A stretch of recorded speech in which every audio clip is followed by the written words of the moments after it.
सोचो कैसा हो अगर हम लोग कहीं घूमने बाहर निकले या किसी और राज्य में जाएं और उस राज्य की पुलिस हमें इस आधार पर पकड़ के जेल में डाल दे कि आप बिहार राज्य से कि दूसरे राज्य से हैं, आप इस राज्य में क्या कर रहे हैं।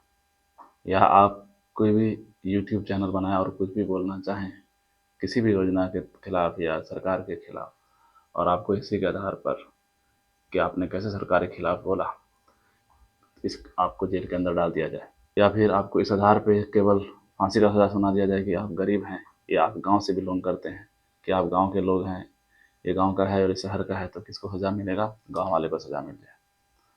अगर इस आधार पे ये मुकदमा हो जाए, इस सज़ा हो जाए और इस आधार पे अगर आप सज़ा सुना दिया जाए, तो सोचो कि ज़िंदगी कैसा हो। इसी चीज़ से बचने के लिए हमारे संविधान में एक चीज़ जोड़ा गया है, वो है मौलिक अधिकार, कि कोई भी व्यक्ति अपना जीवन को गरिमापूर्ण जी सकता है, स्वतंत्रता के साथ अपना अभिव्यक्ति, जो हम लोग कोई भी वीडियो बना के स्पीच दे करके किसी के खिलाफ जो अपने मन में है उसको व्यक्त कर सकता है। ये सारी चीज़ें अगर हम लोग अपने देश में कर पा रहे हैं तो केवल भाग 3, जो कि है मौलिक अधिकार, और इस वजह से ही इस भाग को कहा गया भारतीय संविधान का मैग्ना कार्टा। ठीक। नमस्कार, मेरा नाम है उत्तम कुमार और आप लोगों का स्वागत है उत्कृष्ट क्लासेस में। आज के लेक्चर वीडियो में हम लोग देखने वाले हैं मौलिक अधिकार को, जो कि भाग 3 में है हमारे भारतीय संविधान का। अनुच्छेद 12 से लेकर के 35 तक स्टार्ट होता है। 12, 13 तो उसके परिभाषा के बारे में, उसकी न्यायिक समीक्षा के बारे में दिया गया है। 14 से लेकर के 32 तक हमारा भारतीय संविधान का जो है मौलिक अधिकार के बारे में बताता है कि हमारे क्या क्या मौलिक अधिकार हैं। उसका हनन होता है तो हम कहाँ जा सकते हैं, क्या कर सकते हैं, इसके बारे में। तो शुरू करते हैं हम लोग मौलिक अधिकार। तो आज के लेक्चर वीडियो में जो होने वाला है, पहले उसके बाद समझ लेते हैं कि हम लोग आज के लेक्चर वीडियो में क्या क्या देखेंगे। तो सबसे पहले देखेंगे कि मौलिक अधिकार चीज़ क्या है, तो उसका परिचय, साथ ही साथ इसका देख लेंगे महत्व, इसका महत्व क्या क्या है, क्यों जरूरी है मौलिक अधिकार। ठीक है। उसके बाद देखेंगे मौलिक अधिकार के प्रकार। सबको है ना 6 ग्रुप में बांट दिया गया है कि किस मौलिक अधिकार, कुछ मौलिक अधिकार ऐसे हैं जो हमारे समता के बारे में नहीं, समानता के बारे में दिखाता है कि सब बराबर हैं, आपको किसी भी आधार पे किसी को भेदभाव नहीं कर सकते हैं। तो कौन सा होगा? समता का अधिकार, जो कि हमारा 14 से लेकर के 18, अनुच्छेद 14 से लेकर के अनुच्छेद 18 तक दिया गया है। इसके बाद जो अगला ग्रुप आता है वो है स्वतंत्रता का अधिकार। स्वतंत्रता का अधिकार जो है वो वैसा मौलिक अधिकार होगा जो व्यक्ति की स्वतंत्रता के बारे में होगा, आज़ादी के बारे में होगा, फ्रीडम के बारे में होगा, कि वो किस तरीके से अपना कहीं भी किसी भी राज्य में जा सकता है, कुछ भी व्यापार कर सकता है, जो उसका ज़िंदगी जीने का मन है वैसा ज़िंदगी जी सकता है, बशर्ते वो हमारे किसी और को नुकसान ना करे, या हमारे देश की अखंडता, एकता को, या हमारे देश की जो भी है संप्रभुता, उसको नुकसान ना करे।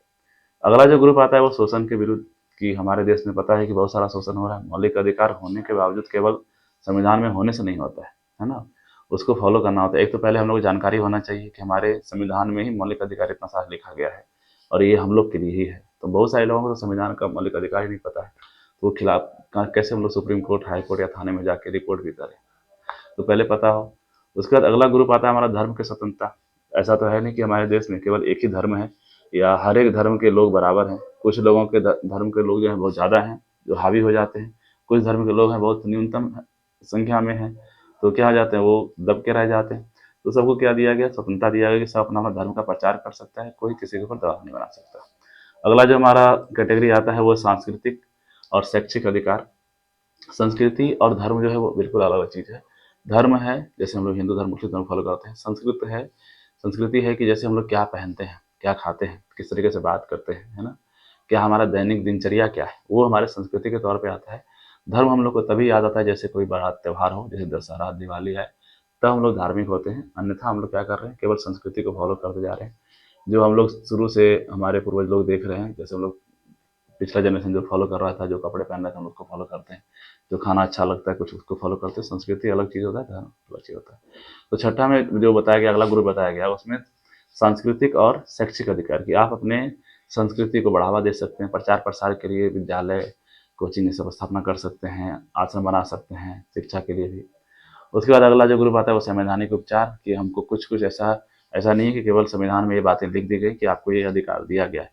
अगर मान लो ये बातें केवल लिख दी गई होती और इसका अगर हनन होता या उल्लंघन हो रहा होता, तो आपको कहीं ना कहीं ऐसा जगह मिलना चाहिए जिसके लिए आप रिपोर्ट कर सकें कि हम यहाँ पे रहते हैं और हमारा ये उनको उल्लंघन हो रहा है, हमको ये नहीं अभिव्यक्ति करने की आज़ादी नहीं है, स्वतंत्रता नहीं है, समता नहीं है, या हम इस धर्म से बिलोंग करते हैं, इसके लिए क्या हो रहा है यहाँ पर, ये हम लोग को दबाया जा रहा है, हम लोग को ये आगे नहीं बढ़ने दिया जा रहा। तो क्या होगा, हम लोग कहीं ना कहीं जा सकते हैं। तो हम लोग कहाँ जा सकते हैं, डायरेक्ट डायरेक्ट हम लोग सुप्रीम कोर्ट जा सकते हैं। ये क्या हो गया, संवैधानिक उपचार अनुच्छेद 32 में। अनुच्छेद 32 हम लोग आगे पढ़ेंगे कि रीट के बारे में बताया गया, 5 तरीके से रीट होता है। अगला जो है संपत्ति का अधिकार। संपत्ति का अधिकार हम लोग पहले था, संपत्ति का अधिकार एक मौलिक अधिकार था कि सबका अपना निजी संपत्ति होगा जो उससे कोई भी नहीं छीन सकता है ना। ये शुरू संविधान में लागू किया गया था, क्योंकि हम लोग देख रहे थे जमींदारी व्यवस्था था, अंग्रेजों की व्यवस्था था। जमींदार लोग क्या करते थे, सभी किसानों का जो है जमीन अपने पास रख लेते थे, ताकत के दम पे, बल के दम पे। तो क्या था, उस समय तक मौलिक अधिकार था, लेकिन इसको संशोधन करके क्या कर दिया गया, हटा दिया गया संपत्ति के अधिकार को, जो कि अब केवल जो रह गया है, केवल वो कानूनी अधिकार रह गया, अब वो मौलिक अधिकार नहीं रहा। ठीक है। उसके बाद इसमें कुछ सीमाएं हैं, अपवाद है और कुछ कुछ डिसीजंस हैं कि निर्णय हैं, क्या क्या हुआ था। तो ये हम लोग इस लेक्चर में टोटल देखने वाले हैं। तो शुरू करते हैं हम लोग। सबसे पहले कि मौलिक अधिकार चीज क्या है। हम लोगों ने देखा कि संविधान के द्वारा प्रत्येक नागरिक को, यानी चाहे वो किसी भी धर्म का हो, किसी भी रंग का हो, किसी भी लिंग हो, कोई भी जाति हो, वो किसी भी आधार पे नहीं, हर एक नागरिक को, प्रत्येक नागरिक को क्या मूल अधिकार देता है, जो जरूरी है उसकी स्वतंत्रता के लिए, व्यक्तिगत स्वतंत्रता के लिए और उसकी गरिमा के लिए। ठीक है, मौलिक अधिकार। इसके बाद कानून द्वारा कुछ इसमें सीमाएं भी लगता है, लेकिन आप उसको न्यायालय में चुनौती दे सकते हैं। कहाँ पर, डायरेक्ट जाकर के सुप्रीम कोर्ट में। आपका अगर मौलिक अधिकार का हनन होता है तो आप इसके लिए डायरेक्ट सुप्रीम कोर्ट जा सकते हैं और सुप्रीम कोर्ट इस बात से मना नहीं कर सकता। ठीक है, इतना पावरफुल क्या है हमारा मौलिक अधिकार। अब देखते हैं मौलिक अधिकार का महत्व क्या क्या है। मौलिक अधिकार का महत्व है कि संवैधानिक सुरक्षा, कि हर एक लोगों को क्या होगा, संविधान की सुरक्षा मिलेगा। और साथ ही साथ वाद योग मतलब होता है कि आप जो है इस चीज के लिए डायरेक्ट कोर्ट दौड़ सकते हैं, कि अगर आपका कोई मौलिक अधिकार हनन हो रहा है, आपको कहीं घूमने नहीं दिया जा रहा, मान लो कोई पब्लिक पैलेस है, आपको वहाँ पे अंदर नहीं जाने दिया जा रहा है, तो वो क्या हो रहा है, आपका मौलिक अधिकार का हनन हो रहा है। तो इसके लिए आप कहाँ जा सकते हैं, डायरेक्ट सुप्रीम कोर्ट जा सकते हैं। इसलिए क्या कहा जाता है इसको, जस्टिसेबल यानी कि वाद योग है। और ये अस्थाई नहीं है, इसका कहने का मतलब क्या हुआ, अस्थाई नहीं है, संशोधन योग है। इसका मतलब ये हुआ कि इसको समय के साथ साथ, ऐसा नहीं कि आपको मौलिक अधिकार मिल गया तो आप कुछ भी कर सकते हैं। मान लो कि किसी देश के साथ युद्ध छिड़ रहा है, तो इसका मतलब ये नहीं कि आप जाके कश्मीर घूमना शुरू कर दें या बॉर्डर पे घूमना शुरू कर दें। आपको उस समय के लिए, कुछ समय के लिए क्या होगा, कुछ मौलिक अधिकार को उस समय के लिए स्थगित कर दिया जा सकता है। ठीक है, संशोधन अस्थाई और स्थगित करने का अधिकार जो होता है वो केवल राष्ट्रपति को होता है, और संशोधन करने का, संशोधन अलग चीज होता है, स्थगित अलग होता है। ठीक है, तो स्थगित जो है वो अलग चीज है। अभी जो हम लोग बात कर रहे थे वो स्थगन के बारे में कर रहे थे। तो स्थगन करने का अधिकार है राष्ट्रपति को, कि वो कुछ समय के लिए उसको स्थगित कर सकता है, कि अभी के लिए मौलिक अधिकार नहीं होगा, जब तक हमारा मान लो कि राष्ट्रीय पातका चल रहा है। और अस्थाई नहीं, संशोधन योग्य है। इसका संशोधन कौन कर सकता है, संशोधन करने का अधिकार केवल संसद को है। संसद जो है जरूरत के साथ, जैसे कि हम लोग देखें भूमि का जो अधिकार था वो क्या था, पहले मौलिक अधिकार था, उसको क्या हटा के बना दिया गया, कानूनी अधिकार बना दिया गया। तो इसलिए क्या कर सकते हैं, संसद उसको समय के साथ उसको संशोधित कर सकता है, उसमें बदलाव कर सकता है। मौलिक अधिकार को भारत का मैग्ना कार्टा कहा जाता है। भारत का मैग्ना कार्टा किस अनुच्छेद, सॉरी किस भाग को कहा जाता है, तो भाग 3 को कहा जाता है, मौलिक अधिकारों को कहा जाता है। क्यों, क्योंकि इसके बिना हमारा जो व्यक्तिगत स्वतंत्रता है, हमारी जो क्या कहते हैं गरिमा, हमारी गरिमा है, ये सारी चीज़ों को बरकरार रखने के लिए, एक आदमी को सही ज़िंदगी जीने के लिए ज़रूरी है, वो है मौलिक अधिकार। सोचो जैसा जेल का ज़िंदगी कैसा है, कि जेल में आप ना कहीं घूम सकते हैं, आप ना कुछ अपने मन का खा सकते हैं, ना कुछ अपने मन का बोल सकते हैं। वो आपको उस तरीके से ज़िंदगी अगर आपको हमेशा के लिए हो, तो सोचो कैसा ज़िंदगी हो। ये मौलिक अधिकार ही है जो आपको इस तरीके की ज़िंदगी देता है कि आप कहीं भी घूम सकते हैं, कुछ भी व्यापार कर सकते हैं, है ना। उसके बाद है व्यक्तिगत स्वतंत्रता गरिमा की रक्षा, ये तो हम लोगों ने देख लिया। लोकतंत्र की आत्मा, लोकतंत्र की आत्मा क्यों कहा गया है, क्योंकि लोकतंत्र हम लोग क्या है, जनता के द्वारा जनता का शासन। सोचो कि एक बार शासन बन जाए, सरकार आ जाए, और उसके बाद तुमको बोलने का अधिकार ही छीन लिया जाए, या वोट देने का अधिकार ही छीन लिया जाए, तुमको गिरफ्तार करके जेल में डाल दिया जाए, किसी को सोचना ही नहीं है, कुछ खबर ही नहीं हो। तो ये सब क्या है, लोकतंत्र की आत्मा की रक्षा के लिए मौलिक अधिकार का होना जरूरी है। सरकारी तानाशाह से सुरक्षा, सरकार आजकल तो गांव का मुखिया या वार्डी बन जाता है तो इतना पावरफुल हो जाता है। सोचो कि अगर प्रधानमंत्री हो, राष्ट्रपति बन गया, तो वो अपने आप को क्या समझे। इसलिए अगर उस चीज से बचा जाए, आम लोग उसके लिए क्या जरूरी है, मौलिक अधिकार, ताकि आप किसी से मौलिक अधिकार नहीं छीन सकते हैं, चाहे आप कितना भी बड़ा पोस्ट पे हो। इसलिए क्या जरूरी है, मौलिक अधिकार। उसके बाद सामाजिक न्याय एवं समता का शासन, समाज में सबको बराबर न्याय मिले, सबको समानता की दृष्टि से देखा जाए, सबको समान व्यवहार हो, कोई भेदभाव ना हो, इसके लिए क्या जरूरी है, मौलिक अधिकार। तो हम लोग देखते हैं आज का पहला ग्रुप, जिसको कि हम लोग देखते हैं समता का अधिकार। समता का मतलब होता है समानता, यानी जो भी मौलिक अधिकार है इसके अंदर में आ रहा है 14 से 18 के बीच में, ये केवल समानता के बारे में बात करेगा। तो जिसमें अनुच्छेद 14 से 18, 14, 15, 16, 17, 18, और इसमें हम लोग आगे डिटेल्स देखते हैं। जैसे हम लोग टाइटल देख लेते हैं, समानता का अधिकार है, भेदभाव नहीं हो सकता है यहाँ पर। जो भी सार्वजनिक सेवा यानी कि जो सरकारी नौकरियां, उसमें सबको समान अवसर मिलेगा, अस्पृश्यता यानी कि छुआछूत का उन्मूलन यानी कि उसको खत्म किया गया है। और 18 में हम लोग देखेंगे कि जो टाइटल है जैसे कि राजा, महाराजा, राजाधिराज, ये सब उपाधि कोई नहीं लगा सकता है, जिससे कि भेदभाव दिखे कि ये राजाधिराज है या महाराजा है। ठीक है। तो इसका 14 में बताया गया कि कानून के समक्ष जो है सब बराबर है, चाहे वो किसी भी जाति का, किसी भी धर्म का, किसी भी समुदाय का हो, कानून की नज़र में सब बराबर होगा, चाहे वो कितना अमीर हो या वो कितना टैक्स दे रहा है, क्या कर रहा है, वो सरकार का दोस्त है कि दुश्मन है, इससे फर्क नहीं पड़ता है, वो क्या होगा, कानून की नज़र में सब बराबर होगा। लेकिन वास्तव में ऐसा नहीं होता। तो इसके लिए हम लोग को कोर्ट में बहस करना पड़ता है, लड़ना पड़ता है अपने अधिकारों के लिए। यह का अनुच्छेद 14। इसके बाद है कोई भी व्यक्ति वंचित नहीं होगा। वंचित होने का मतलब है कि कोई भी ऐसा नहीं है, कुछ अगर वो इंसान है, भारत का नागरिक है, तो उसको कानून की समक्ष समानता होगा, चाहे वो किस कहीं से बिलोंग कर रहा हो, कोई भी हो, चाहे वो आदिवासी ही क्यों ना हो। ठीक है। उदाहरण के लिए एक सवाल इसमें दिया गया कि एक गांव वासी और शहरवासी दोनों को समान कानूनी सुरक्षा मिल सकता है। ठीक है। अगला है इसमें कि 15 नंबर अनुच्छेद में दिया गया है कि धर्म, लिंग, जाति, जन्म स्थान, जन्म या भेदभाव, इसके आधार पे, धर्म के आधार पे, लिंग के आधार पे, जाति के आधार पे, जन्म स्थान के आधार पे या जन्म को कोई भेदभाव नहीं कर सकते। ठीक है। जन्म स्थान में, जन्म के आधार पे कब जन्म हुआ है, इस 5 के आधार पे कभी भी कोई भेदभाव नहीं होगा किसी में भी। क्या शिक्षा के क्षेत्र में जाति के आधार पर भेदभाव अवैध है? अब देखो हम लोग देखते हैं कि कहीं कहीं शिक्षा के क्षेत्र में SC ST को, OBC को छूट दिया जाता है। ये छूट देना क्या है, ये जो भेदभाव है ये पॉजिटिव डिस्क्रिमिनेशन है, यानी कि सकारात्मक भेदभाव है। सकारात्मक क्यों है? क्योंकि हम लोगों ने, जो उच्च वर्ग के लोग थे पहले, उन लोगों ने इतना उनके साथ शोषण किया कि वो लोग अपना विकास नहीं कर पाए, उन लोगों को पढ़ाई से दूर रखा गया, उन लोगों को अच्छे काम से दूर रखा गया है। तो उनको सही लाइन में लाने के लिए, हम लोग को बराबरी में एक लेवल पे लाने के लिए हम लोगों ने क्या किया, उनको कुछ आरक्षण दिया है, ताकि वो लोग क्या हो सके, सही से पढ़ लिख करके सही जगह पे आ सके, सही जिंदगी जी सके। तो ये वाला भेदभाव जो है वो क्या है, उचित है, यानी सकारात्मक है। अनुच्छेद आता है 16 में कहता है सार्वजनिक कार्यालय में समान अवसर, यानी सार्वजनिक कार्यालय कहने का मतलब यहाँ पर यह है कि सरकारी नौकरी, जो हम लोग सरकारी नौकरी देखते हैं उसमें सबको क्या मिलेगा, समान अवसर मिलेगा, नियुक्ति, पदोन्नति कुछ भी हो। इसमें भी देखें हम लोग क्या देखते हैं, पॉजिटिव डिस्क्रिमिनेशन, यानी कि सकारात्मक भेदभाव, जिसमें SC ST OBC सबको क्या है, थोड़ा सा छूट है। वो छूट किस लिए है, ताकि वो लोग भी सही से लाइन में आ सके। उन लोग को हम लोग अगर सही ढंग से सब कुछ उपलब्ध करा दें तो ये भेदभाव का, ये आरक्षण का जरूरत ही ना पड़े, है ना। तो अभी वो लोग इस लाइन पे नहीं आए हैं, इसके लिए क्या किया, उसको 10 साल के लिए और बढ़ा दिया गया है, ताकि वो लोग सही ढंग से आ सकें, सही पढ़ाई कर सके, सही जॉब में आ सके और एक सही जिंदगी जी सके। अनुच्छेद 17 आता है, 17 में कहता है छुआछूत के बारे में, कि जो भी है, अब किसी को ऐसा नहीं कि वो छोटे जात का है तो आप उसको छू नहीं सकते, उसका छुआ पानी नहीं पी सकते। अगर मान लो किसी होटल में बैठे हैं कि वो थाली कैसे छू लिया, उस थाली में खाना नहीं खाएंगे, ये इस आधार पे आप उसको भेदभाव नहीं कर सकते हैं। इसलिए क्या किया गया, छुआछूत पर प्रतिबंध लगा दिया गया। ये था हमारा अनुच्छेद 17। अनुच्छेद 18 बोलता है कि आप किसी भी टाइटल को नहीं रख सकते, है ना। टाइटल मतलब मान लो कोई अपने आप को राजा कह के बोले, है ना, तो ये टाइटल वगैरह क्या कर दिया गया, खत्म कर दिया गया अनुच्छेद 18 के तहत।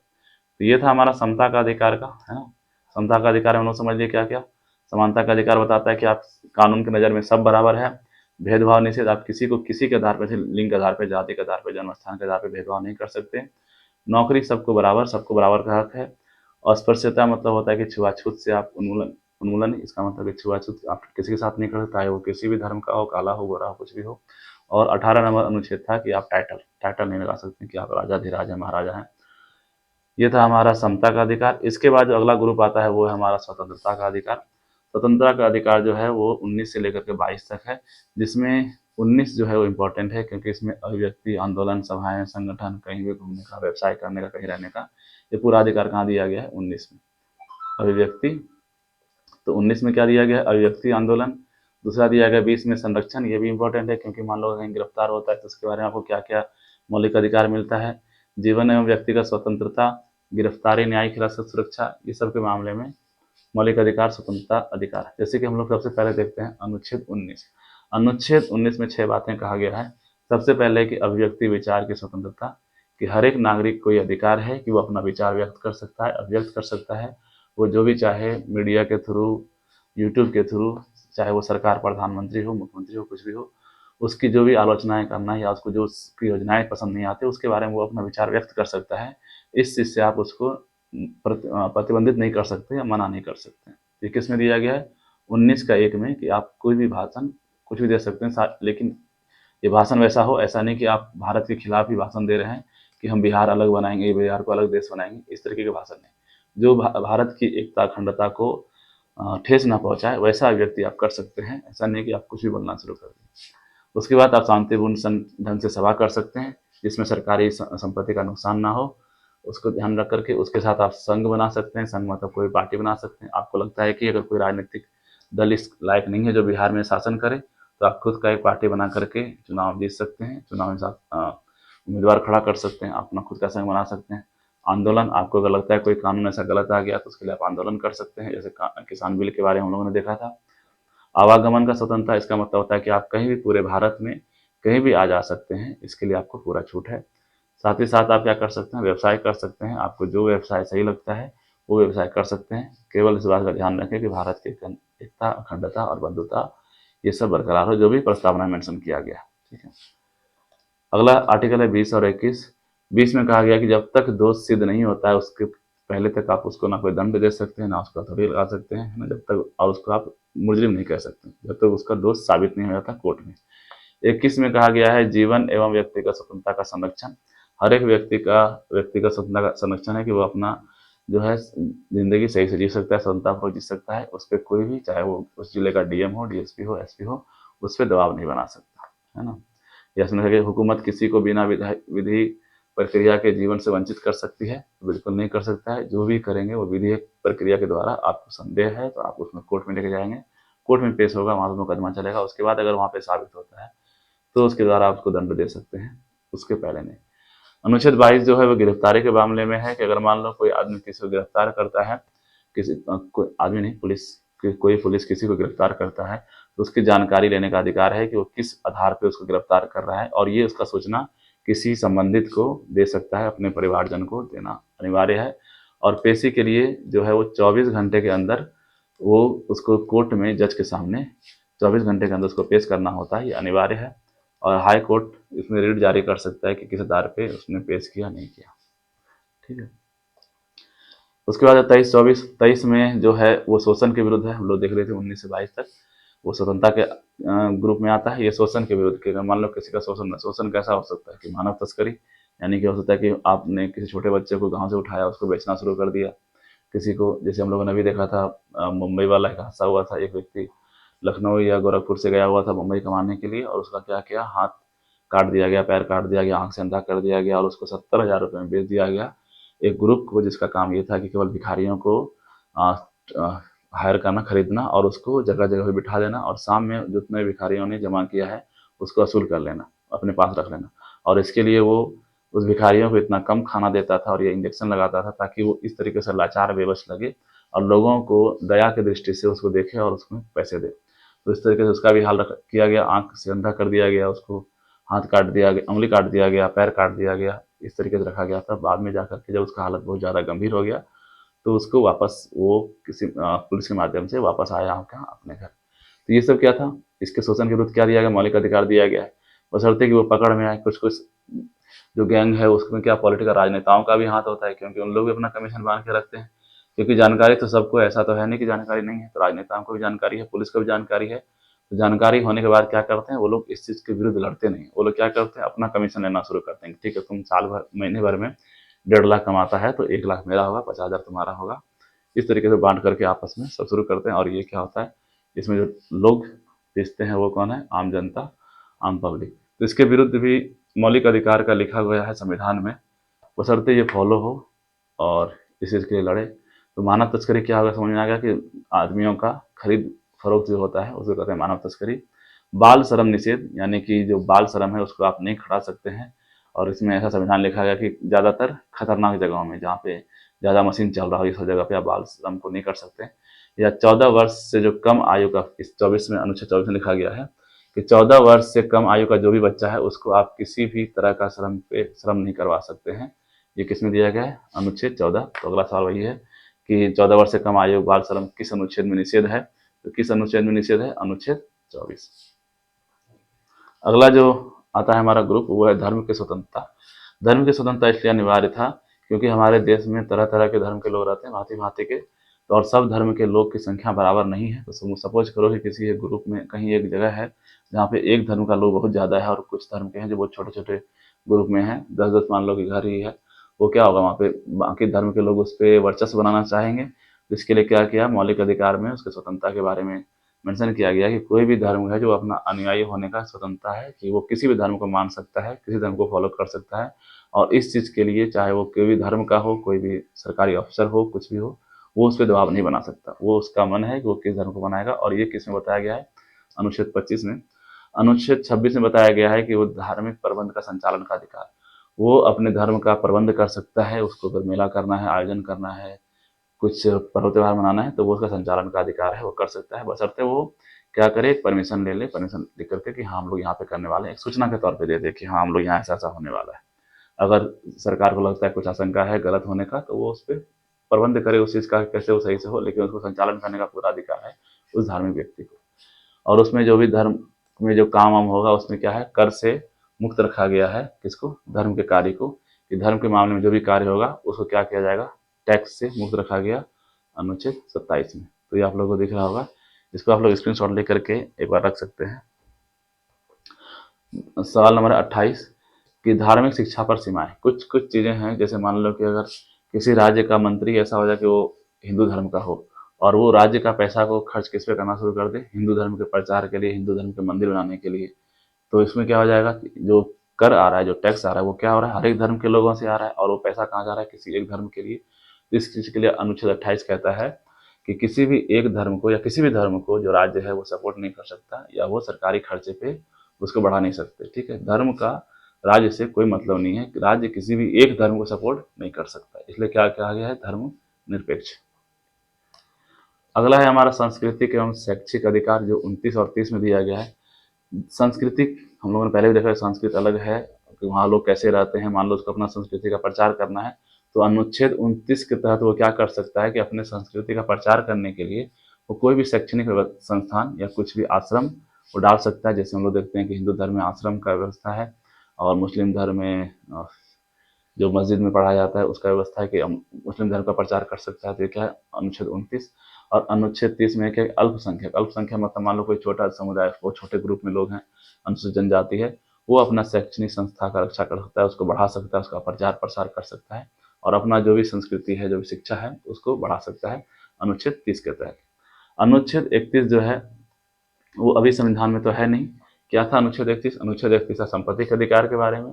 ये मूल संविधान में था कि हर एक आदमी का अपना संपत्ति होगा और वो उसका क्या है, मूल अधिकार है, जिसको 44वां संशोधन 1978 द्वारा क्या कर दिया गया, हटा दिया गया है। और मूल अधिकार से हटा करके क्या बना दिया गया, एक कानूनी अधिकार बना दिया गया कि ये जमीन पे इसका हक है, लेकिन सरकार अगर चाहे तो वो उससे छीन सकता है, और वो उचित मुआवजा दे करके। ठीक है, उसके बाद आता है हमारा अनुच्छेद 32, जो रिट जारी व्यवस्था करने का अधिकार है। और इसके लिए रिट जारी जो करता है वो है सुप्रीम कोर्ट, यानी कि सर्वोच्च न्यायालय।